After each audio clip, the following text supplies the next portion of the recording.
Have you ever felt small, powerless, wondering if your life really matters? The story of Esther shows us that sometimes the most unlikely person is chosen to change history.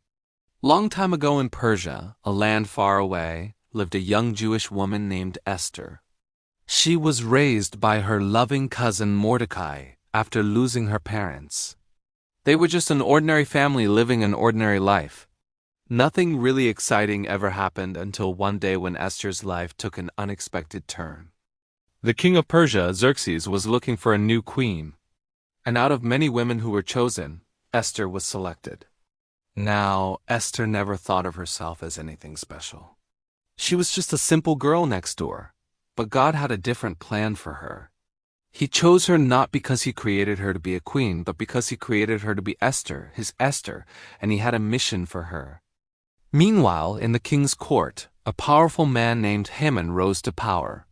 He was proud and arrogant, and his heart was filled with hatred for the Jewish people. He wanted to destroy them all. Can you believe that? Someone so close to the king, someone with so much power, wanted to hurt innocent people just because of their faith. It makes you wonder, doesn't it? How could someone be so cruel? One day, Mordecai found out about Haman's evil plot. He knew he had to do something to stop him. So he sent a message to Esther and he told her everything. He said, "You must go before the king and plead for our people." But Esther was afraid. She was scared to go to the king without being invited.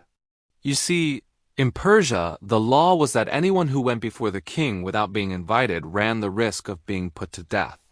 Even the queen had to follow this rule. It was a dangerous thing to do, but Esther had to do it.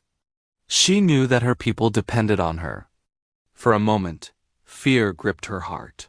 But then she thought about all the times Mordecai had cared for her, how he had become her father figure when she lost her parents. She remembered all the kindness he had shown her, and she knew she couldn't let him down. So she decided to do what he had asked her to do. Esther began to prepare herself for this important event. She put on beautiful clothes and jewelry, but most importantly, she prayed for courage and wisdom. She knew she needed God's help to get through this difficult situation. Finally, the day arrived when she would go before the king. Her heart was beating fast as she entered the throne room. She walked slowly towards the king, trying to stay calm. But as she got closer, she could feel the weight of everyone's eyes on her. It was as if the entire kingdom was holding its breath, waiting for what would happen next. When Esther finally stood before the king, she took a deep breath and spoke with a voice that shook the throne room.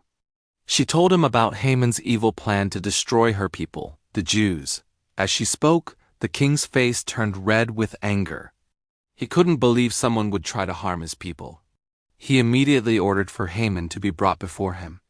And when Haman heard the accusations, he tried to defend himself. But the king wasn't having it. He was furious and ordered that Haman be put to death. And guess what? The very trap that Haman had built for Mordecai ended up catching him. In the end, Haman's evil plan backfired, and the Jewish people were saved. Esther's bravery had paid off. She had risked her life and the attempt to save her people, and she had succeeded. From that day on, Esther and Mordecai were celebrated as heroes throughout the land of Persia. So remember, friends, you are not just a small person living an ordinary life. You are a child of God with a purpose. Like Esther, you may face challenges and fears, but with God by your side, you can overcome anything. So believe in yourself, trust in God, and know that your life has meaning. Now I want to ask you a question. Have you ever faced a challenge that seemed too big for you? Share your story in the comment section below. Also, don't forget to like this video and subscribe for more amazing stories. Until next time, may God bless you and keep you. Stay tuned for more. Bye-bye.